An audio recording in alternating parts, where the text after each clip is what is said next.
Hi everyone, this is Gaurav here. Welcome to Defense Post. Now, this is going to be the last video of entire ancient history series. और इस video के अंदर हम post Gupta period में जितनी भी major dynasties आई हैं, whether they rule in northern India और south India, will cover each of them. Start करेंगे हम हर्षा पीरियड से, देन हम डिस्कस करेंगे चालुक्यास को, राष्ट्रकूटास को एंड पल्लवास को।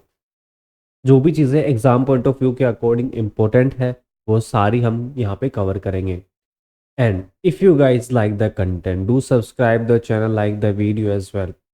तो स्टार्ट करते हैं हर्षवर्धना से। अब बेसिकली जो हर्षवर्धना होते हैं वो हिंदुइज्म के लास्ट रूलर होते हैं नदर्न इंडिया में। ये पोस्ट गुप्ता पीरियड में अकेले ऐसे किंग होते हैं जो इस लेवल तक या इस एक्सटेंट तक इंडिया के अंदर अपना जो एम्पायर है वो एक्सपेंड कर पाते हैं। नदर्न पॉइंट में जो इनका किंगडम है वो कश्मीर से लेकर के वेस्टर्न फ्रंट में गुजरात के वलाबी तक होता है, एंड ईस्टर्न फ्रंट में मॉडर्न डे का जो बांग्लादेश है, more than half of the Bangladesh इनके किंगडम के अंदर आता था। फिर उड़ीसा का कुछ पार्ट हो गया, बंगाल का कुछ पार्ट हो गया, उत्तर प्रदेश बिहार हो गया, उसके बाद एमपी का पार्ट हो गया। जब वो अपना किंगडम एक्सपेंड कर रहे थे तो यहाँ से होते हुए यहाँ पे आते हैं, और यहाँ पे होते हैं किंग ध्रुवसेना टू, जो गुजरात के किंग होते हैं। अब वो फाइनली उनसे फाइट करते हैं और यहाँ पे उनको डिफीट करने के बाद में वल्लभी को, यानी कि पूरा गुजरात जो है उसको कैप्चर कर लेते हैं। अर्लियर इनकी जो कैपिटल है वो होती है थानेश्वरा। ठीक है, ये बेसिकली आज का जो मॉडर्न डे में हरियाणा आता है वहाँ पे होती है। उसके बाद ये अपनी कैपिटल शिफ्ट करते हैं कन्नौज के अंदर। मॉडर्न डे के अंदर जो आपने सुना होगा यूपी का मेरठ वाला जो एरिया आता है वो कभी कन्नौज हुआ करता था। अब हर्षवर्धना जो है वो जनरली 4 डिकेड्स के लिए ही रूल करते हैं इंडिया के ऊपर, लेकिन इन 4 डिकेड्स के अंदर वो अपना जो एम्पायर है वो एक बहुत बड़े लेवल तक एक्सपेंड करते हैं। उनको जनरली शिलादित्य के नाम से भी जाना जाता था और ये पुष्यभूति डायनेस्टी से बिलोंग करते थे। अब जब अपना किंगडम वो साउथ में एक्सपेंड करते हैं तो यहाँ पे किंगडम होता है चालुक्यास के किंग पुलकेशिन टू का। तो वो क्या करते हैं, वो इनसे फाइट करते हैं near the river of Narmada, और यहाँ पे एक बैटल होता है जिसको बैटल ऑफ नर्मदा के नाम से जाना जाता है। और यहाँ पे जो पुलकेशिन टू होते हैं वो फाइनली हर्षवर्धना को हरा देते हैं। अब जब वो अपना किंगडम सिक्योर कर लेते हैं हर्षवर्धना से, तो यहाँ पे एक बाउंड्री लाइन बनती है। ये जो बाउंड्री लाइन है ये डिसाइड करती है कि जो बाउंड्री है इसके जो नॉर्दर्न साइड में हर्षवर्धना का किंगडम होगा और साउथ के अंदर चालुक्यास का किंगडम हो गया। जब पुलकेशिन टू इनको हरा देते हैं तो यहाँ पे ए होल इंस्क्रिप्शन जारी करते हैं। इस इंस्क्रिप्शन के अंदर जनरली जो पुलकेशिन टू है उन्होंने अपने बारे में कि उन्होंने कैसे हर्षवर्धना को हराया वो सब मेंशन करते हैं। यानी कि बैटल ऑफ नर्मदा मेंशन होती है किसमें, ए होल इंस्क्रिप्शन के अंदर। नोट डाउन कर लेना, एग्जाम पॉइंट ऑफ व्यू के अकॉर्डिंग इंपॉर्टेंट है।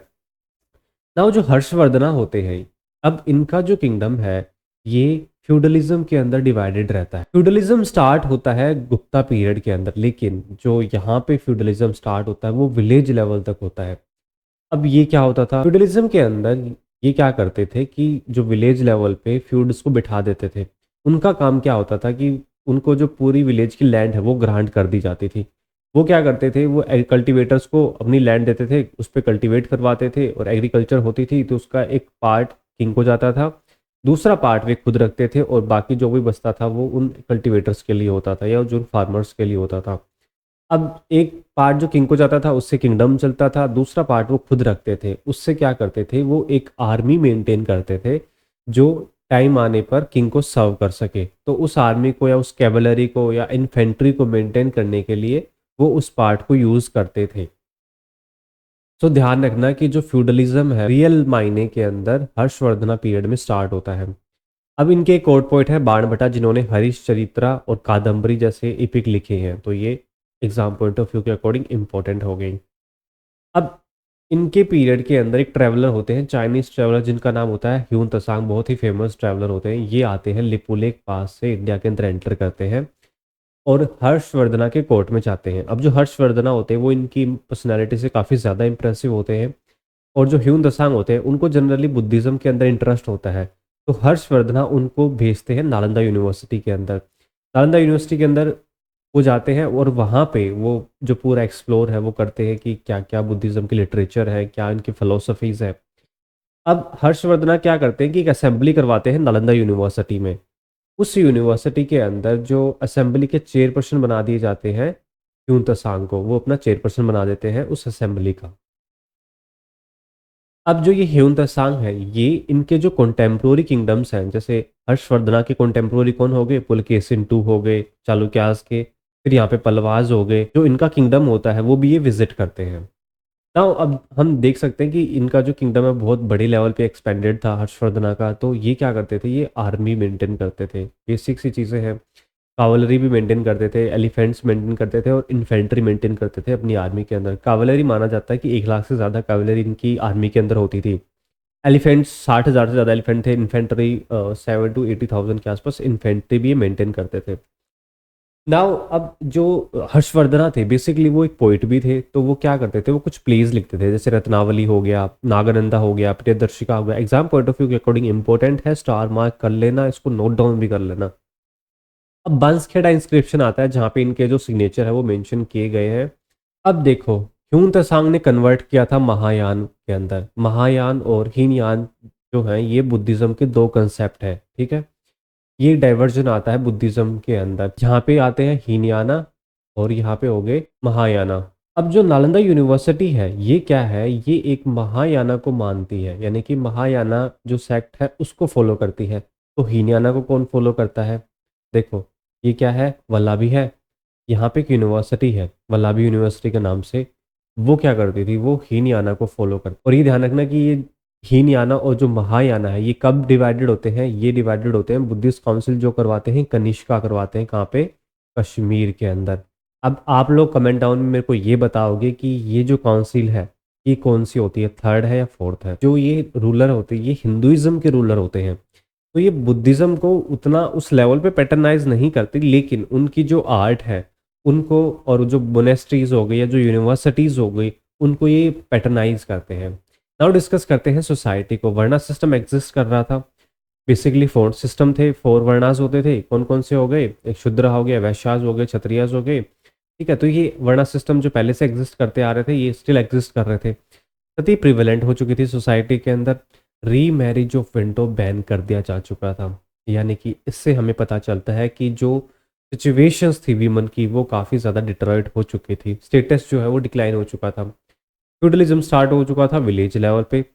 अब देखो कि जो ये वाला जो पोर्शन है ना ये कवर क्यों नहीं किया गया, ठीक है। यहाँ पे ध्यान रखना कि यहाँ पे जो फ्यूडलिज्म था, यहाँ पे फ्यूड्स को बैठा रखा था, ठीक है। तो वो under the leadership of Harshavardhana यहाँ पे अपना रूल करते थे, ठीक है। उसके अलावा एक नेपाल हो गया, नेपाल का जो पोर्शन है यहाँ पे भी इन्होंने फ्यूड्स बिठा रखे थे, ठीक है। तो ये अंडर फ्यूडलिज्म के अंदर आते थे, ये जो इनका जो पोर्शन है ये फ्यूडलिज्म के अंदर आते थे, ठीक है। नाउ डिस्कस करते हैं चालुक्यास को। ये और देख लेना, पैटर्नाइज किया था इन्होंने नालंदा यूनिवर्सिटी को। अब जो चालुक्यास होते हैं बेसिकली उसके अंदर इंपॉर्टेंट आते हैं बादामी चालुक्यास, जो पुलकेशिन टू होते हैं। देखो हमने यहाँ पे देखा था ना, ये बैटल ऑफ नर्मदा होता है, यहाँ पे पुलकेशिन टू फाइट करते हैं किससे, हर्षवर्धना से, और अपने किंगडम को सिक्योर करते हैं। तो ये बादामी चालुक्यास थे। इनकी कैपिटल थी वातापी जो कर्नाटका में होती थी। ये है वातापी, ये कर्नाटका में आती है, ठीक है। उसके बाद में जो ये चालुक्यास है इनके 3 क्लैंस होते हैं बेसिकली, एक बादामी हो गए, एक ईस्टर्न हो गए, एक वेस्टर्न हो गए। जब बादामी चालुक्यास में पुलकेशिन टू हार जाते हैं, इस टेरिटरी के अंदर जो है यहाँ पे ईस्टर्न चालुक्यास इमर्ज करते हैं after the death of Pulakeshin two, ठीक है। इनकी जो कैपिटल है वो होती है वेनगी, यहाँ पे होती है वेनगी, ठीक है। ये रूल करते हैं 11वीं सेंचुरी तक, और यहाँ पे जो टाइम पीरियड चल रहा है वो है 16वीं सेंचुरी। उसके बाद आते हैं वेस्टर्न चालुक्यास। ये बेसिकली डिसेंडेंट होते हैं बादामी चालुक्यास के, यानी कि इस जो रीजन में जो रूल कर रहे थे पुलकेशिन टू के ही ये डिसेंडेंट होते हैं। ये इमर्ज करते हैं 10th सेंचुरी के अंदर और रूल करते हैं, कल्याणी एक जगह है यहाँ पे, वहाँ से ये अपना किंगडम जो है वो रन करते हैं। अब जो चालुक्यास का किंगडम था या इनका जो पीरियड था इसको माना जाता है गोल्डन एज इन कर्नाटका। ऐसा क्यों है, देखो गुप्ता पीरियड में भी हमने क्या देखा था कि गुप्ता पीरियड को इंडिया की गोल्डन एज बोला जाता था। ऐसा क्यों था, क्योंकि उनके पीरियड के अंदर इंडिया के अंदर आर्किटेक्चरल डेवलपमेंट हो गया, लिटरेचर डेवलपमेंट हो गया, मेडिसिन डेवलपमेंट हो गया, साइंस के अंदर बहुत सारे डेवलपमेंट हुए, जिनकी वजह से हम ये मानते हैं कि जो गुप्ता पीरियड के अंदर जो भी पूरा पीरियड था वो गोल्डन एज था इंडिया की। ठीक उसी तरह चालुक्यास का जो पीरियड था वो भी इसको माना जाता है गोल्डन एज इन कर्नाटका। क्योंकि इनके पीरियड के अंदर बहुत सारे आर्किटेक्चरल डेवलपमेंट होते हैं, लिटरेरी डेवलपमेंट होते हैं, जिसकी वजह से इसको गोल्डन एज कंसिडर किया जाता है कर्नाटका की। वो सब भी डिस्कस करेंगे हम यहाँ पे। कि फाइनली डिफीटेड हर्षवर्धना को ये हरा देते हैं। लेकिन जब ये हर्षवर्धना को हरा देते हैं तो उसके बाद में हमने देखा था कि चोला, चेरा एंड पांड्यास जो हैं संगम एज के ये रूलर होते हैं। तो इनका जो किंगडम है वो सदर्न पॉइंट के अंदर होता है। इनके पीरियड में यानी कि अप्रोक्स सेंचुरी होती है, इस पीरियड के अंदर जो रूलर होते हैं वो इतने स्ट्रॉन्ग नहीं होते, तो ये इनसे भी सबमिशन ले लेते हैं। सबमिशन का मतलब ये होता है कि वो उनकी जो भी लीडरशिप है वो एक्सेप्ट करते हैं। ए होल इंस्क्रिप्शन है लिखवाया गया था इनके द्वारा, पुलकेशिन II के द्वारा। और लिखा किसने था? ये लिखा था रवि कीर्ति ने। ठीक है, इसको ध्यान कर लेना, नोट डाउन कर लेना। ये होल इंस्क्रिप्शन जो है इनके द्वारा लिखा गया था। ह्यूम त्सांग इनके किंगडम को भी विजिट करता है। पहले हर्षवर्धना को करता है, फिर चालुक्यास को करता है, एंड उसके बाद में पल्लवास को भी विजिट करता है। अब देखो पल्लवास क्या करते हैं, अटैक कर देते हैं वातापी को। ठीक है, और कौन करते हैं? नरसिम्हा वर्मन होते हैं, वो वातापी को अटैक कर देते हैं और लूट ले जाते हैं। उसके बाद में जो विक्रमादित्य आते हैं, पुलकेशिन II के ये सन होते हैं, ये क्या करते हैं? ये कांची को लूट लाते हैं रिवेंज करने के लिए। ठीक है, और कांची क्या है? ये कैपिटल है पल्लवास की। ठीक है, अब देखो हमने देखा था कि गोल्डन एज है ये, तो यहाँ पे क्या हुआ कि तेलुगु और कन्नड़ लिटरेचर के अंदर डेवलपमेंट होता है। संगम एज के अंदर क्या डेवलप हुआ था? तमिल लिटरेचर डेवलप हुआ था। ठीक है, तो यहाँ पे क्या देखने को मिल रहा है कि तेलुगु है या कन्नड़ा लिटरेचर है, ये डेवलपमेंट, इनका जो डेवलपमेंट है वो स्टार्ट होता है। अब एक चीज़ और, आपने पीछे वाले वीडियोस देखे होंगे, उसमें हमने देखा था कि सुंगा डायनेस्टी जब आती है तो इस पीरियड के अंदर जो वैदिक लिटरेचर है वो सबसे ज़्यादा डेवलप होता है। ठीक है, तो जितनी भी अलग अलग चीज़ें हैं, लैंग्वेजेस हैं, तमिल लैंग्वेज हो गई, तेलुगु, कन्नड़ हो गया, ये अलग अलग किंगडम में अलग अलग रूलर के द्वारा पैटर्नाइज की गई थी। अब इनके पीरियड में विसारा आर्ट जो है ये एग्जिस्टेंस में आती है। अब ये क्या चीज़ है? देखो हमने अब तक किया था नगारा स्टाइल और द्रविड़ा स्टाइल, ये इन दोनों की कॉम्बिनेशन से मिलकर के बनती है वेसारा स्टाइल, और इसको बोला जाता है डेक्कन आर्ट ऑफ कर्नाटका। ठीक है, इसको स्टार मार्क कर लेना कि ये किसके द्वारा पैटर्नाइज की गई थी? ये चालुक्यास के द्वारा पैटर्नाइज की गई थी। अब नगारा स्टाइल में हमने क्या देखा था कि जो टेम्पल होता है उसके ऊपर जो ये वाला शिखर वाला पोर्शन हो गया, ये बेसिकली राउंड शेप में होता था। और जो द्रविड़ा स्टाइल है, यहाँ पे क्या होता था कि जो टेम्पल होता था इनका वो बेसिकली विमाना टाइप में होता था, ऐसे विमाना शेप में होता था और रेक्टेंगुलर शेप में होता था। ठीक है, तो ये वाला जो पोर्शन हो गया विसारा आर्ट। अब ये देखो ये टेम्पल है, ये इसका टेम्पल का नाम है पटाडेकल टेम्पल, ये इनके द्वारा बनवाया गया था चालुक्यास के द्वारा।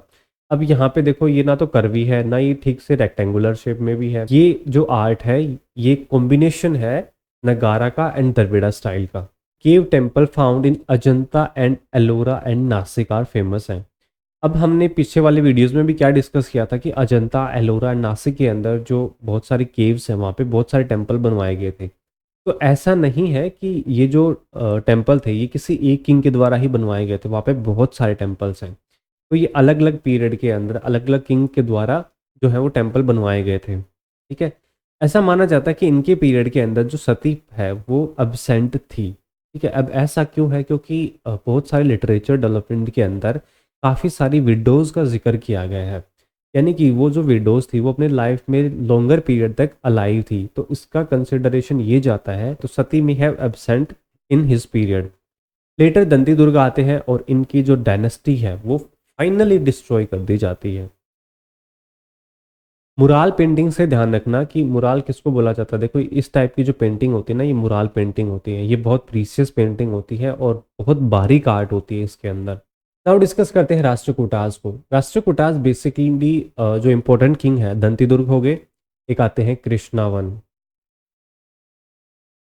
ठीक है, उसके बाद हो गए अमोघ वर्ष, ये तीनों ही इंपॉर्टेंट है, तो डिस्कस करेंगे इन तीनों को।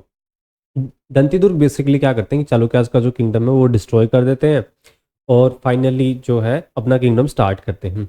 अब ये एक कैलाश टेम्पल है जो बहुत इंपॉर्टेंट है और बहुत सुंदर है। ठीक है, और वर्ल्ड हेरिटेज साइट के अंदर आता है। स्टार मार्क कर लेना, डबल स्टार मार्क कर लेना इस चीज़ को, क्योंकि इससे क्वेश्चन आने के चांसेस बहुत ज़्यादा है और काफ़ी बार आए भी हैं। ही कॉन्क्वर्ड महाराष्ट्र, कलिंगा। कलिंगा क्या था? कलिंगा बेसिकली जो उड़ीसा वाला रीजन है ना उसको कलिंगा के नाम से जाना जाता था। कोसाला हो गया, जो ये वाला कन्नौज वाला रीजन है ये कोसाला के अंदर आता है, ठीक है। फिर हो गया कांची। कांची क्या है, पल्लवास की डायनेस्टी के अंदर आती है, उनकी कैपिटल हुआ करती थी, यहाँ पे होते हैं पल्लवास, तो उनकी जो कैपिटल थी वो है कांची। मालवा रीजन हो गया, जो ये वाला रीजन है ये पूरा मालवा रीजन हो गया, ठीक है। अब डिस्कस करते हैं अमोघवर्षा को। देखो ये कैलाश टेम्पल जो इन्होंने बनवाया था वो इन्होंने कंप्लीट नहीं करवाया, कंप्लीट करवाया था कृष्णावन ने। वर्ल्ड हेरिटेज साइट के अंदर आता है, ध्यान रखना। और ये बेसिकली 100 × 200 मीटर का एक सिंगल स्टोन है, उसको काव करके बनाया गया है। तो यू कैन सी कि कितनी ज़्यादा बारीक आर्ट यूज़ हुई है यहाँ पे, है ना। तो बहुत इंपॉर्टेंट है, इसको भी स्टार मार्क करके रखना। Now he wrote a famous Kannada work, क्या नाम है, कविराजा मार्ग के नाम से। अब देखो चालुक्यास के टाइम पे क्या डेवलप हो रहा है, चालुक्यास के टाइम पे डेवलप हो रहा है तेलुगु लैंग्वेज और कन्नड़ लिटरेचर। और राष्ट्रकूटास के पीरियड में क्या डेवलप हो रहा है, कन्नड़ा, कन्नड़ा जो वर्क है वो डेवलप हो रहा है, ठीक है। ये मार्च करते हैं चोला के अगेंस्ट और तकोलम के अंदर इनकी एक फाइट होती है। अब यहाँ पे जो इनका ट्रेड है वो अरब के साथ में कंटिन्यू रहता है, ठीक है। तो ये जो ट्रेड है इनका स्टार्ट रहता है संगमेश से ही, और ये ट्रेड कंटिन्यू करते हैं फिर लेटर पीरियड तक। अब ध्यान रखना कि जो हर्षवर्धना थे, हर्षवर्धना पीरियड के अंदर जो ट्रेड है वो डिक्लाइन होता है।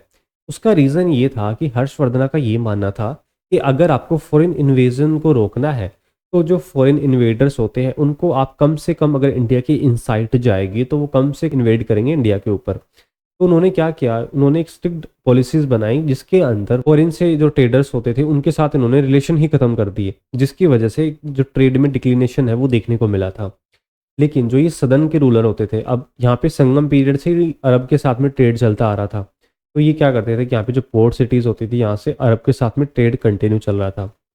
अब जो हर्षवर्धन है, चालुक्याज है, राष्ट्रकूटाज है, ये सारे हिंदुइज्म को के डिवोटी होते हैं या इनके फॉलोवर होते हैं।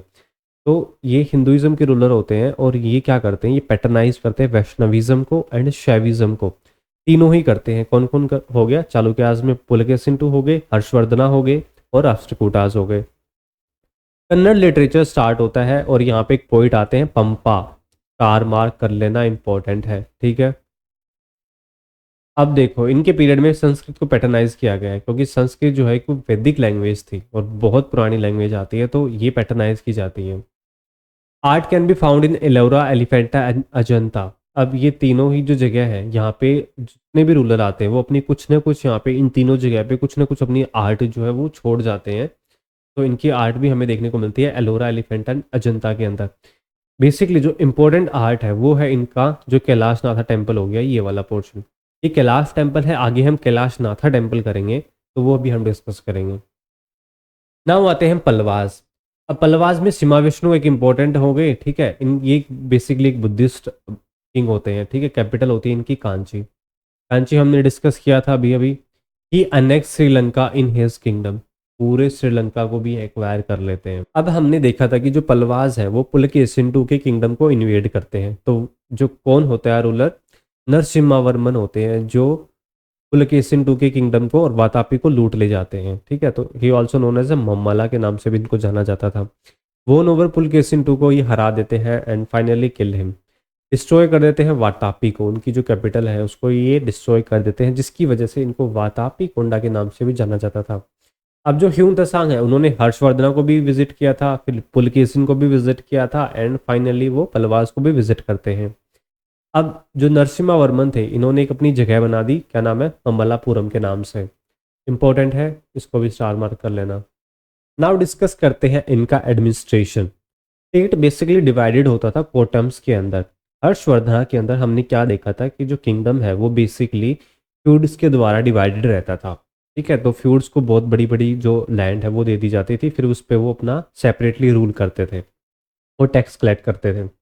इनके पास में बेसिकली ट्रेंड आर्मी होती थी, आर्मी को ट्रेन भी करते थे, और जो इरिगेशन फैसिलिटीज़ होती थी वो इनको प्रोवाइड की जाती थी स्टेट के द्वारा। स्टेट से बेसिकली यहाँ पे क्या मतलब है कि जो किंग होते थे उसके द्वारा।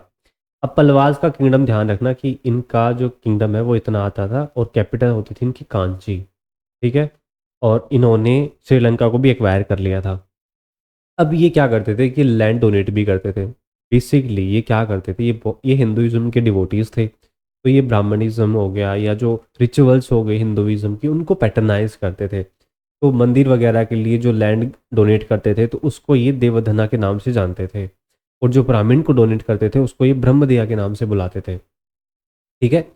अब इनके पीरियड में भी जो कास्ट सिस्टम है वो रिजिड होता जाता है, बुद्धिज्म जैनिज्म है वो डिक्लाइन होते हैं। ठीक है। क्योंकि अब जो पीरियड है ये हिंदुइज्म का जो पीक पीरियड होता है जहाँ पे भक्ति कल्ट स्टार्ट होता है, या जो हिंदू रिचुअल्स हैं वो डेवलप हो रही होती हैं।